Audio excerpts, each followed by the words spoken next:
A projeção para a inflação brasileira caiu para 5,71%. O dado faz parte do Boletim Focus, divulgado hoje pelo Banco Central. O IPCA, índice que mede a inflação oficial do país, passou de 5,74% para 5,71%. Já a projeção do Produto Interno Bruto, o PIB, ficou em 2,70%. O câmbio para o fim de 2022 segue em R$ 5,20. E a estimativa da Selic, taxa básica de juros, também continua em 13,75% para o fim deste ano. E o principal foco do mercado nesta segunda-feira fica por conta da inflação brasileira e norte-americana. O economista-chefe do Banco Original, Marco Caruso, explica esses fatores e fala sobre os grandes destaques do mercado nesta semana. Boa tarde, Marco. Boa tarde, pessoal. O grande destaque da agenda econômica dessa semana fica com a inflação. A gente tem inflação aqui no Brasil amanhã de manhã, né, representada aí pelo PCA. E aí na quinta-feira a gente tem o CPI, que é uma das principais inflações ao consumidor dos Estados Unidos. Falando primeiro do nosso IPCA aqui, o mercado espera uma deflação, uma nova deflação, seria o terceiro mês seguido de queda do IPCA, por volta aí de 0,33%, que desenha também a inflação acumulada em 12 meses cadentes, né, indo ali em direção a 7% já. O mercado, por conta dessa deflação, por conta de um melhor comportamento de alimentos, o câmbio que está razoavelmente parado e combustíveis continuam razoavelmente tranquilos, continua projetando o IPCA cada vez mais baixo para o ano, né? A gente viu hoje o Boletim Focus já voltando a trabalhar com o IPCA fechando 2022 ali abaixo de 6%, indo já ali em direção a 5,5%, né? 5,70% na verdade, que é o número que saiu. Então, realmente, o pior da inflação aqui no Brasil ficou para trás. O desafio mesmo está em levá-la para 3%, que é a meta do Banco Central, mas uma batalha por vez, né? De fato, parece que é para baixo. Em compensação, quando a gente olha para a inflação americana, que sai na quinta, como eu falei, os riscos ainda são de alta, né? Ainda são de uma inflação mais salgada do que o mercado espera.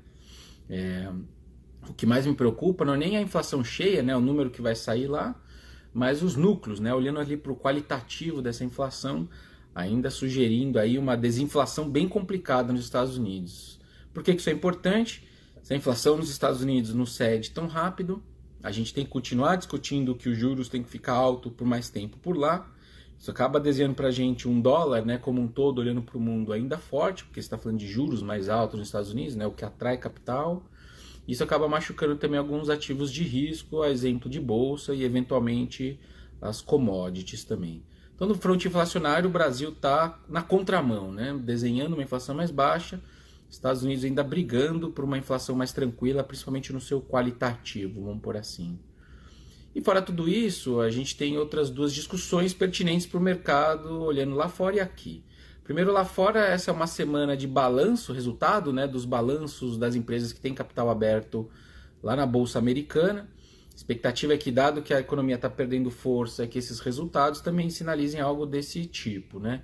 Então, mais uma pressão aí negativa, vamos pôr assim, para o otimismo, né, para a visão dos analistas sobre bolsas e sobre riscos em geral, né?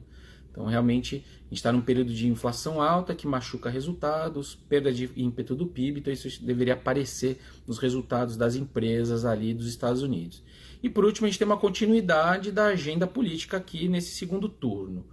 O grande destaque da primeira semana, né, do pós-segundo turno, que foi semana passada, pós-primeiro turno, desculpa, que foi semana passada, acho que foram os dois candidatos caminhando para lados que não ajudam o mercado dos economistas a acalmar o medo de fiscal, né? Teve o governo vindo com uma soma de medidas que custariam 16 bilhões de reais se forem colocadas na rua, né? Promessas com um quê de campanha eleitoral. E também teve o lado petista dizendo que não vai dizer qual é o ministro da economia. Quem quiser descobrir tem que esperar acabar a eleição, né? Então continua aí, né, naquele samba de uma nota só dos economistas, né, qual vai ser a postura fiscal do Brasil nos próximos 4 anos. A gente continua com dúvidas, né, dos dois lados, vamos por assim. Uma boa semana a todos e um abraço.